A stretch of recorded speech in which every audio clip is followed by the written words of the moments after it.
Bonjour, dans ce tutoriel, je vais vous parler du masque de fusion. Alors je m'adresse surtout à des débutants ou des personnes qui travaillent sur Photoshop depuis peu de temps, qui ont des problèmes avec ce soi-disant masque de fusion, qui paraît si complexe. En réalité, quand on sait bien le manipuler, vous vous rendrez vite compte qu'il rend d'énormes services et qu'il n'est pas si compliqué que ça. Alors à quoi va nous servir un masque de fusion? Le masque de fusion, comme son nom l'indique, il va nous servir à masquer. Et on l'utilisera le plus souvent quand on réalisera des détourages. Sa particularité, c'est qu'on travaille de manière non destructive. C'est-à-dire qu'on peut masquer une partie de l'image, l'image n'est pas détruite. On peut, à tout moment, supprimer le masque de fusion et récupérer la partie de l'image qu'on a masquée. Je vais vous donner quelques petits exemples rapidement. Alors, je vais faire quelques erreurs pour vous montrer ce que vous ne devez pas faire. Bien souvent, c'est ce qui vous arrive et vous ne savez pas comment reprendre le bon chemin. Vous voyez, par exemple, ici, je prends ma gomme et je vais gommer. Et qu'est-ce qui se passe? Eh bien, je vois du blanc. Moi, en réalité, je voudrais voir l'arrière-plan. La première erreur que j'ai commise, c'est que j'aurais dû, pour utiliser la gomme et gommer, j'aurais dû déverrouiller mon image. Alors, vous venez à droite sur le panneau des calques et vous voyez, c'est marqué arrière-plan. Et j'ai un petit cadenas. Pour pouvoir voir le damier derrière, pour que mon image soit transparente, il faut que je la déverrouille. Donc vous faites un clic gauche sur le cadenas et vous la déverrouillez. Vous pouvez faire un double clic sur le calque, ça vous ouvre une fenêtre. Alors moi je vous conseille que quand vous déverrouillez, moi, dans les tutos je ne le fais pas, mais moi en général quand je travaille pour moi je le fais. Je le nomme ici, moi. Je le marque IMG pour image et je marque fond. Voilà, image fond. Comme ça, je sais où j'en suis. Et vous cliquez sur OK. Ça vous déverrouille votre image. Et vous voyez, c'est marqué image fond. Alors maintenant, je vais reprendre ma gomme. Et là, je vais gommer. Et regardez la différence. C'est que cette fois-ci, je vais voir mon arrière-plan. Voilà. Alors cet arrière-plan, ce damier qu'on appelle le damier, vous devez savoir qu'il est transparent. Il ne s'enregistre jamais. C'est-à-dire, bien souvent, moi, je vous fais enregistrer en PNG. Il y en a beaucoup qui me posent des questions, qui ont peur que ça s'enregistre ou pas. Ça enregistrera votre image, mais l'arrière-plan, le damier, ne s'enregistrera jamais. Donc, je vous le répète bien, jamais. Donc, soyez pas inquiets. Si j'enregistre, par exemple, mon image maintenant, et que je ne change pas de nom, quand je vais la réouvrir dans Photoshop, j'aurai définitivement perdu cette partie. Elle sera transparente. C'est ce qu'on appelle la manière destructive. C'est-à-dire, on l'enlève, mais on ne le récupère plus. Or qu'avec le masque de fusion, c'est l'inverse.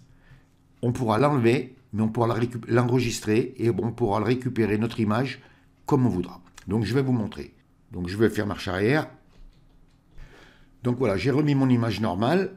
Maintenant, je vais mettre un masque de fusion. Alors comment on s'y prend pour mettre un masque de fusion? Alors pour ça, on vient à droite sur le panneau des calques. Vous vous assurez que le calque sur lequel vous voulez mettre le masque de fusion soit actif. S'il n'est pas actif, vous cliquez dessus pour l'activer. Ensuite, vous descendez en bas du panneau des calques sur le rectangle avec le point noir à droite de FX et vous cliquez. Et voilà, on a mis notre masque de fusion. Et c'est là bien souvent que les problèmes arrivent. Le masque de fusion se pose automatiquement sur le même calque que votre image. Vous voyez, j'ai ma vignette là avec l'image que j'ai sur mon interface là. Et sur le même calque, j'ai mon masque de fusion. Et on s'aperçoit ici qu'il y a un petit chaînon. Alors le petit chaînon, il lie la vignette de l'image et le masque de fusion. C'est-à-dire que si je déplace mon image, je déplacerai l'image et le masque de fusion en même temps. Alors ensuite, je vais vous montrer les problèmes qui arrivent bien souvent. Vous mettez votre masque de fusion, vous prenez votre couleur noire de premier plan et vous dites, bon, ben, je vais faire disparaître. Je vais le mettre à 100%, voilà. Et voilà ce qui se passe. Ah, vous dites, tiens, je me suis trompé de couleur, je vais changer de couleur. Donc je vais mettre la couleur blanche de premier plan. Et là, ça fait du blanc aussi. Alors, qu'est-ce qui se passe? Quand il vous arrive ce problème, ne vous affolez pas. Dans votre tête, vous devez vous dire, là, je suis en train de peindre. Je n'efface pas. Il y a quelque chose que je n'ai pas fait. Et ce que vous n'avez pas fait, vous voyez, c'est que vous avez peint directement sur l'image. Parce que vous avez activé votre image et vous n'avez pas activé votre masque de fusion. Donc, pensez-y bien. Donc vous cliquez sur le masque de fusion, pour se rendre compte qu'il est bien actif, ça met une sélection autour, vous voyez, ça met une petite sélection. Mais on peut se rendre compte aussi qu'on est sur le masque de fusion si on vient sur l'onglet là. Vous voyez, j'ai image de fond, masque de fusion. Mais si je clique sur la vignette de l'image, ça va changer. J'ai juste image de fond RGB 8 bits de profondeur couleur. Donc je me remets sur mon masque de fusion en cliquant dessus et vous voyez, ça me remarque masque de fusion. Donc je vais revenir en arrière de tout pour... voilà. Alors ensuite, comment on utilise les couleurs? Alors vous venez à gauche sur la barre des outils et ici, là, vous avez la couleur de premier plan et d'arrière-plan. Alors les deux petits carrés là, ils servent à réinitialiser le noir et le blanc. Vous voyez, il y a un petit bandeau qui s'affiche, je vais le remettre. Couleur de premier plan et d'arrière-plan, par défaut. Vous avez un raccourci clavier qui est la touche D du clavier. Par exemple, je change de couleur, je vais mettre le rouge. Donc j'ai mis cette couleur pour vous montrer que si j'enfonce la touche D du clavier, vous voyez, je mets automatiquement la couleur noire de premier plan et la couleur blanche d'arrière-plan. Et la petite flèche, là, nous servira à mettre la couleur blanche de premier plan, inversement la couleur noire. Et là, c'est la touche X du clavier. Donc, vous voyez, quand vous travaillez avec le masque de fusion, pensez bien à ça. Hein. D pour réinitialiser, X pour passer du noir au blanc et inversement du blanc au noir. Là, maintenant, je vais masquer une partie de mon image. Mais avant tout, il faut que je vienne à droite sur le panneau des calques et vous voyez que mon masque de fusion n'est pas actif. Donc, je clique dessus pour l'activer. Et là, maintenant, je vais pouvoir gommer. Et vous voyez, regardez, je vois bien mon arrière-plan. Donc, je fais disparaître la partie de l'image que je veux. Maintenant, supposez que je dise, ah bah tiens, j'en ai trop fait là. Eh bien, j'enfonce la touche X du clavier. Je mets la couleur blanche de premier plan. Et là, regardez, je vais faire réapparaître ce que je veux de l'image.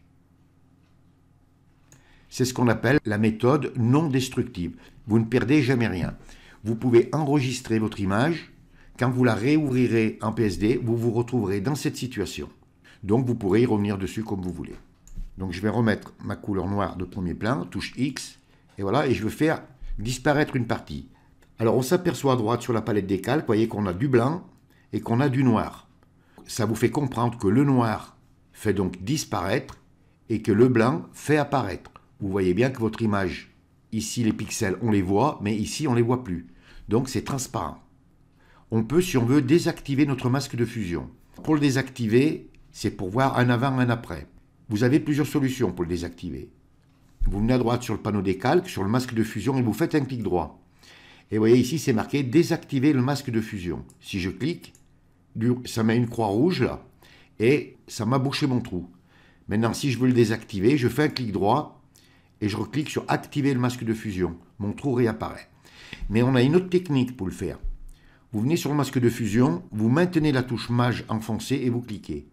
Vous désactivez votre masque, touche mage enfoncée, vous recliquez, vous réactivez votre masque. Vous voyez, ça c'est des raccourcis clavier qui sont intéressants. Alors vous voyez maintenant, je vais par exemple refermer mon trou. Au lieu de faire CTRL Z arrière, X, je mets le blanc et je fais réapparaître mon image. Par exemple, que vous faites un détourage. Donc je vais détourer vite fait, hein. Je fais ça vite fait, hein. Je vais détourer mon image. Je vais travailler de manière non destructive. Et là, je dis, bon, bien, j'ai détouré. Maintenant, je veux enlever tout ce qu'il y a autour de ma sélection. Donc, vous venez à droite sur le panneau des calques et vous mettez un masque de fusion. Et vous voyez, tout disparaît. Si je désactive mon masque de fusion, mage, clic, je vois réapparaître mon image. Alors, si par exemple, vous dites, ah bah tiens, ici, j'en ai pas assez détouré. Vous prenez votre outil pinceau B, couleur blanche de premier plan, et vous faites réapparaître la partie que vous avez ratée. Alors, bien sûr, quand on ne connaît pas, quand on débute, qu'on découvre le masque de fusion, ça paraît compliqué. J'ai connu cette situation, moi. Hein. Quand j'ai débuté, j'y comprenais rien. C'est pour ça que j'essaye de vous l'expliquer doucement et tranquillement. C'est en l'utilisant que vous le comprendrez. Maintenant, par exemple, vous voyez comme là, par exemple, je voudrais supprimer ce que je viens de faire. Je voudrais faire revenir mon image. Donc vous voyez, le blanc fait apparaître la barque, le noir masque tout le reste de l'image. Eh bien, il suffit de mettre la couleur blanche de premier plan, vous enfoncez la touche Alt et vous cliquez sur la touche Supre du clavier. Ça vous remplit votre masque de fusion en blanc et ça vous fait réapparaître toute votre image. Vous voyez un petit peu la technique du masque de fusion. Alors maintenant, supposons que vous voulez mêler deux images. Vous voulez faire une fondue entre deux images. Je vais ouvrir mon image, là, vous voyez, je voudrais faire une fondue entre cette image et l'image du dessous. Je vais supprimer mon masque de fusion et je vais mettre un masque de fusion sur l'image du dessus. Donc, Je viens sur mon petit rectangle, je clique et je mets mon masque de fusion.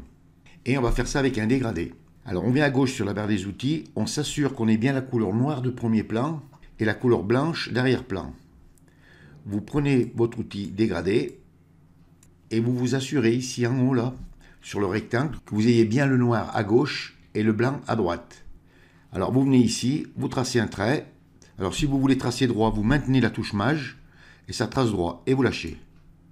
Et vous voyez, on fait apparaître l'image du dessous. Si vous voulez aller plus loin par exemple et que vous estimez que vous n'en avez pas fait apparaître assez, eh bien vous pouvez recommencer en allant plus loin et vous lâchez.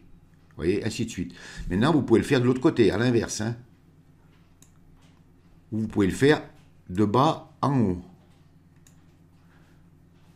Alors là, on ne voit pas grand-chose. Voilà, vous pouvez le faire de haut en bas. Vous voyez, ça c'est bien quand vous voulez faire une ligne d'horizon, par exemple, avec un ciel et la mer. Vous voyez qu'on peut l'utiliser de plusieurs façons, le dégradé. Vous pouvez, comme ça, faire une fondue entre deux images. Donc vous avez vu, pour faire une fondue, c'est pas très compliqué. Ensuite, si vous voulez, vous pouvez mettre un masque de fusion directement noir. Alors je vais supprimer mon masque là, et je vais mettre un masque de fusion noir. Alors pour mettre un masque de fusion noir, vous maintenez la touche Alt enfoncée, et vous cliquez sur le petit rectangle à droite de FX. Vous voyez, ça m'a mis un masque de fusion noir, donc ça m'a masqué mon image. Et là, par exemple, vous pouvez, si vous voulez, avec l'outil pinceau, vous pouvez, en mettant la couleur blanche de premier plan, vous voyez, vous pouvez faire apparaître les parties de l'image que vous voulez. On peut mettre le masque de fusion blanc, mais on peut le mettre aussi si on veut noir. Ça arrive dans certains tutoriels. Moi, je fais mettre directement un masque de fusion noir en fonction du travail qu'on doit effectuer. Bon, mais enfin là, tout de suite, c'est pas très important, mais c'est bon que vous le sachiez. Comme ça pourra vous servir. Alors maintenant, je vais vous parler du chaînon. À quoi il sert le chaînon? Avant de vous parler du chaînon, je vais remplir mon masque de fusion en blanc et je vais passer mon image dessous. Et là, vous voyez, je peux passer mon masque de fusion si je veux, parce que moi, j'en ai pas besoin dans cette image. Je le veux dans l'image du dessus. Je peux le prendre et le faire glisser dessus. Ce que je vais vous montrer, c'est par exemple, si vous voulez faire un médaillon, par exemple, comme ici, avoir une partie de cette image, mais la fille en médaillon. Donc, vous activez votre masque de fusion qui est en haut de la pile des calques. Vous cliquez dessus pour l'activer. Vous mettez la couleur noire de premier plan et vous prenez votre outil pinceau B. Et là, vous dites, je veux faire apparaître la fille en médaillon. Et vous vous rendez compte que vous vous êtes loupé. Alors, au lieu de dire, je fais retour arrière, je recommence. Alors, bien souvent, qu'est-ce que vous allez vouloir faire? Vous dites, j'ai qu'à prendre mon image et la déplacer. Mais vous voyez, vous déplacez l'image. Et là, c'est pas bon. Bien sûr, vous mettez le mannequin dans le rond, mais vous avez déplacé l'image. Donc, c'est pas bon. Moi, je vais vous montrer comment déplacer uniquement le rond, c'est-à-dire le masque de fusion. Alors, vous venez sur le chaînon et vous cliquez dessus. Et vous voyez, ça vous sélectionne votre rond. En prenant votre outil de déplacement V, vous venez ici et vous déplacez votre masque de fusion. Et vous le positionnez où vous voulez dans l'image. Mais bien sûr, dans l'image du mannequin, dans l'image du dessous. Hein. Alors, bien sûr, vous faites disparaître la barque. Hein. Vous voyez, si vous voulez faire apparaître que le ciel, vous faites apparaître que le ciel. Et là, vous pouvez positionner correctement. Voilà, vous avez réalisé une petite composition, facile, rapide et simple. Vous avez un arrière-plan et vous avez en médaillon votre mannequin. Donc voilà, vous avez vu qu'on peut quand même faire beaucoup de choses avec le masque de fusion. Par contre, je vous le répète bien, c'est que n'oubliez pas pour déplacer le masque de fusion de prendre votre outil de déplacement, raccourci clavier V, ou alors vous venez le prendre ici, là. Sinon, vous ne pourrez pas le déplacer. Donc voilà, une chose de plus dans le masque de fusion. Donc maintenant, je vais vous parler des propriétés.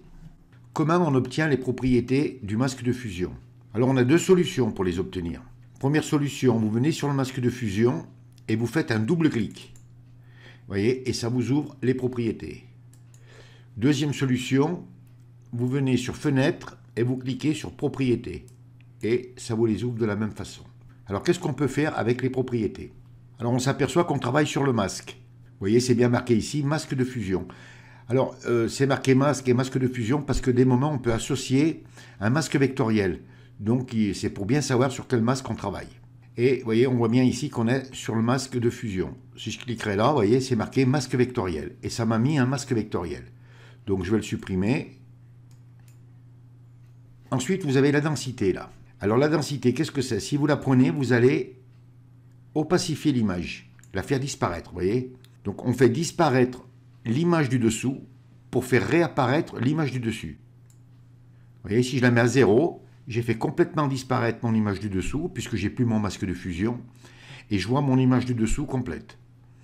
Si je remonte ma densité, eh ben, je fais réapparaître. Alors ça c'est bien, c'est quand vous faites un détourage ou que vous voulez travailler avec l'image du dessous et que vous ne voyez pas trop ce que vous faites, ben, vous utilisez la densité. Donc je la remets à 100%. Alors ensuite, on a le contour progressif. Alors ça, c'est super bien le contour progressif. Si je prends mon contour progressif et que je le monte, regardez ce qui va se passer autour. Vous voyez, je vais opacifier. Et plus je vais le monter, et plus je vais opacifier. Vous voyez, je peux obtenir un super résultat. Vous voyez, je fais une image avec une fondue magnifique. Alors ça, vous pouvez l'utiliser, par exemple, le contour progressif, c'est quand vous faites un détourage. Bien souvent, ça fait des petites dents. On voit bien les pixels carrés, là. Ça fait comme une lame de scie. Eh bien, vous montez le contour progressif un petit peu de 1, 2, 3, voire 4 pixels, et ça va vous adoucir le contour. Et vous aurez un plus beau détourage. Mais n'exagérez pas trop quand même, hein.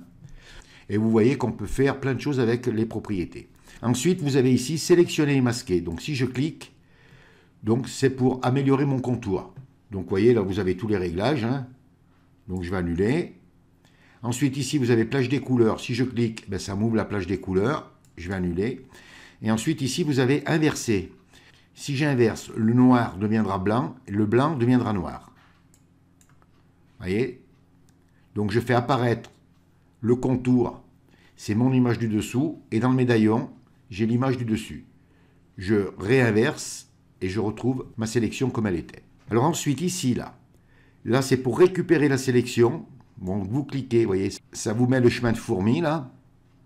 Donc, pour désélectionner, CTRL D. Ensuite, ici, là, si je clique, j'applique le masque, c'est-à-dire que je clique, c'est terminé. Je ne peux plus revenir sur mon image.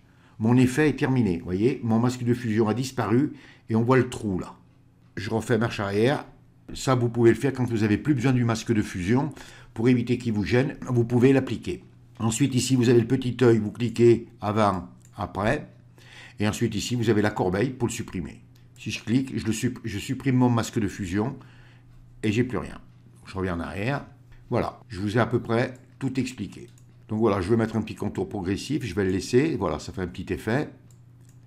Et voilà, et ensuite, il ne vous reste plus qu'à enregistrer. Donc vous voyez, si vous voulez faire des petits effets comme ça, c'est facile, c'est simple et vous ne vous prenez pas la tête.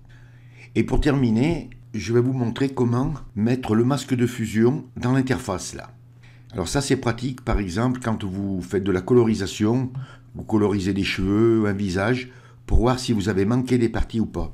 Alors pour mettre le masque de fusion dans l'interface, vous enfoncez la touche Alt et vous cliquez sur le masque de fusion. Vous voyez, ça vous le met là.